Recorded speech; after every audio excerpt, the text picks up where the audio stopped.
Then Elohim said, "Let us make man in our image, after our likeness, to rule over the fish of the sea and the birds of the air, over the livestock, and over all the earth itself, and every creature that crawls upon it." So God created man in his own image. In the image of Elohim he created them. Male and female he created them. Genesis 1:26. Greetings mortals and welcome back to the channel. I'm your host Simon and you're watching the Library of Gnosis. Okay, before we start, let me clear the air. I hear it repeated over and over again that the Anunnaki are reptilians. Let me get something clear. The Anunnaki are not reptilians. Nowhere were they ever described or depicted as being reptilian. We were created in the image of the Elohim, or as the Sumerians called them, the Anunnaki. Oh, and while we're on the topic of the Anunnaki, many think they are extraterrestrials, which I guess on the surface would be correct. But I would say that they are divine beings with immense magical powers. When the flood happened, it is said that they retreated back up to what they called the Anu heaven. This to me implies that they retreated into a higher dimension, which is what I believe they are, interdimensional beings from a higher plane.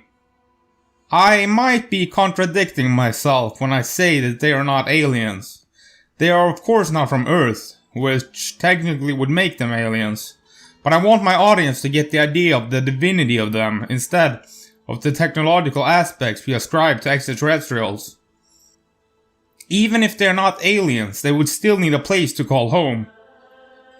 Just look at the name for their home planet, Nibiru, which means the planet of the passing, or the crossing place, or place of transition. I think this supports my view that the Anunnaki are not even from our dimension, but from a dimension above ours.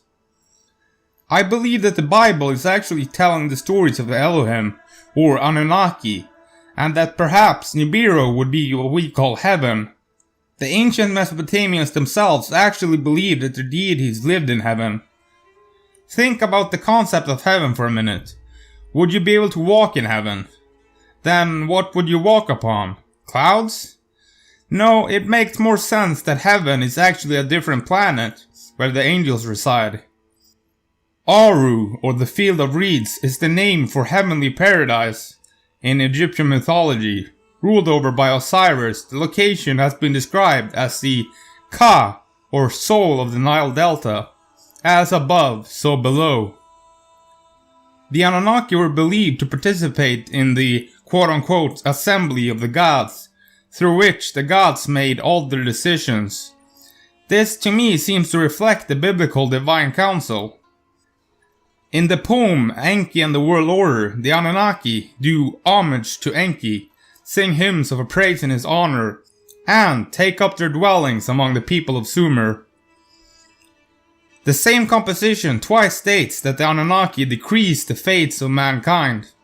The Anunnaki most likely possesses magical powers beyond our imagination. From mythology we can see examples of this, for instance shapeshifting, which we see in the Greek mythology of the gods. They were also said to be immortal beings. The Bible also calls the Elohim by a different name, the sons of God.